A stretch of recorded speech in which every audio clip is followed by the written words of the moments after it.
Hey everyone, Sir Jellybean here, and we're back with another CallToArms GatesOfHell tutorial. And this time we're talking Finnish exclusive tanks and armoured vehicles.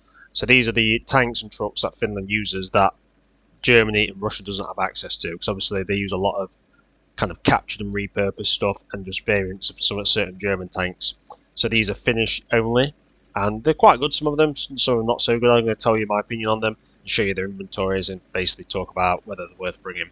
So we'll start here with the 4.3 ton. It's got 20mm gun on the back. It's got 192 arm piercing, 204 high X. I've fired a few of the rounds off inside. So just load it up. I think it has a 12 round clip.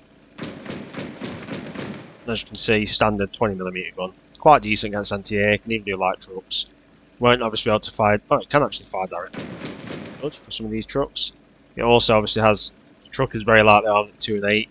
It does have 65 speed, so it's quite nippy. Good for bringing some support fire, but good against anti-air if you need mobile AA. But yeah, that's all it's good for really. It won't survive long in combat. Next we have the Landsverk 182, which I believe, I can't remember, I think it's a British armoured car that they actually used. Might be one of the homemade.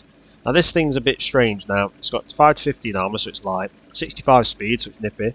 Obviously you get 190 armor piercing rounds, 2025 machine gun rounds. Now, if you look at it, it's got coaxial, it's got hull machine gun. Oh, where's the hull? As you can see, whatever this machine gun is, it's not a DT. It's very fast firing, so it's a lot better than a DT. The only thing I have a problem with the cannon, it's 20mm, but if you look at the speed, it's slow firing. It takes that little bit of reload. It's not as fast as something like a 20mm anti-aircraft gun. So even though the thing does pack a bit of a punch for an armoured car, that slow rate of fire is going to hamper you a bit if you flank a tank and you want to engage, not pumping as many rounds in. But it does, you know, it's a decent little armoured car. It looks absolutely awesome with the double wheels on the back. But it's definitely not something I'd bring unless you really need some support. You're probably better off having Finnish infantry or the support weapons like artillery. Next we have the FT-17, which is a French tank from World War I that the Finns use. It was considered the first real modern tank because it was had a fully 360-degree rotatable turret. Now it's obviously light with between 6 and 22 armour, AT rifles wreck it.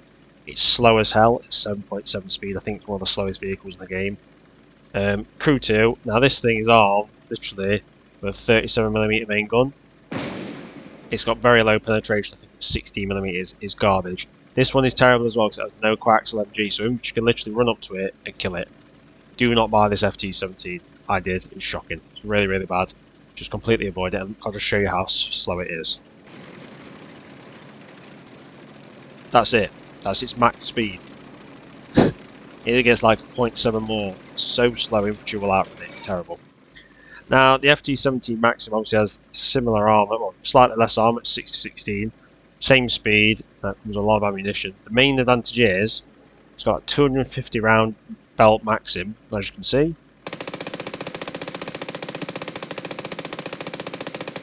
It's fast firing and it can pump out ammunition. It's got quick reload. I quite enjoyed using this on the earlier stages with Finland. Even though it's light, you get that in a good position, it will shred infantry. It's quite devastating. So this is, if you are going to bring a light tank, bring the Maxim over that, because the FT-17 is not dealing with armour really anyway.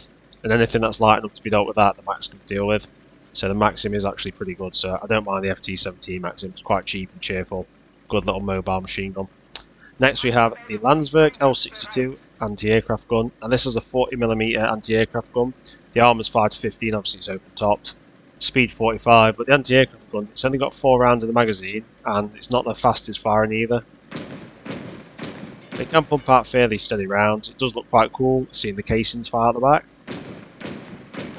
Absolutely awesome model, well done to the GatesOfHell devs. It's not a bad little vehicle, and obviously provides you with some proper mobile anti-air, like in an armoured vehicle. And obviously it can aim quite high, the AI is pretty good at taking out planes with them.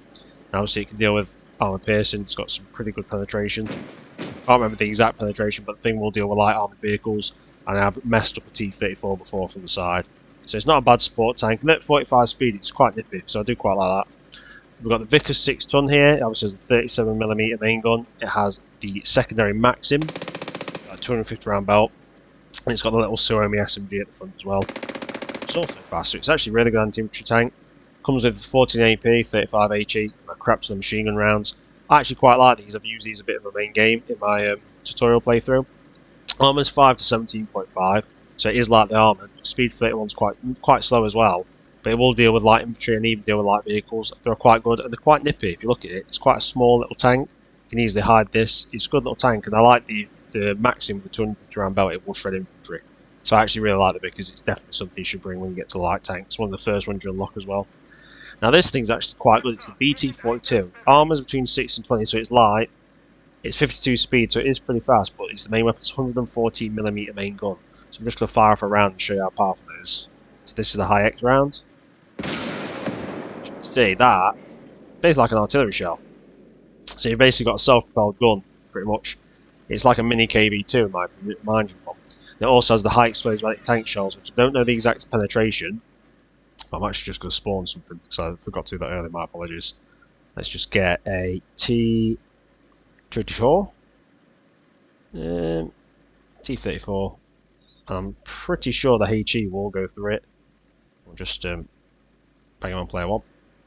So let's go back to you. You can let me do it. High explosive anti-tank. As you can see, that just absolutely nailed straight through him. So that didn't work. Look at that. Did it actually get through him? Yeah, crippled the hull, so it was really devastating. And I think you can switch this on the number pad. Did that work? No, that didn't work.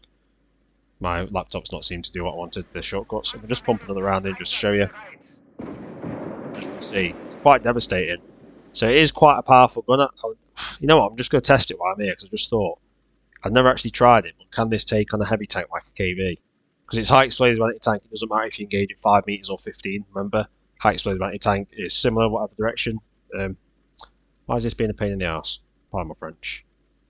Sorry, I should have set this up before, my bad. Sleepy day. So, high explosive anti-tank round against KV. Wow, that actually just went straight through it. And we're just going to check the damage from that. Damage to the hull, that's actually pretty impressive. And we'll quickly pump another one in just to make sure. There we go, KV. So that is actually, he's even impressed me, that is a heavy tank killer, a light tank killer. So it's actually a really good vehicle, the BT-42. I don't know, it reminds me a bit of like a BT-7 chassis, so I'm guessing they just stuck a bigger turret on. But yeah, that is kind of Finland's kind of little secret thing. I always knew it was pretty good, but it's absolutely damaged the crap out of those tanks. Demolished the T-34, and this thing, the KV, we hit the turret. There we go, look at the damage. That thing is, let's just double check, show you how much damage it's actually done. That thing is severely damaged. So if you got that from a side shot or somewhere, the crew would definitely be dead.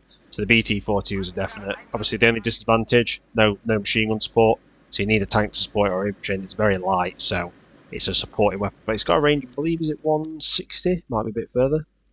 Yeah, it's 170 range. That's actually really good, so I don't think that's a bad thing. There we go. KV, completely demolished. High explosive anti-tank rounds been very effective. Anyway, I hope you found that useful if you play Finland, and obviously the winner out of this was the BT-42. But they've all got their own, obviously some I don't like. But Finland's very lacking tanks. It's hard on the research tree on Conquest to get to the better stuff. So, getting to things like BT and Vickers can be quite helpful.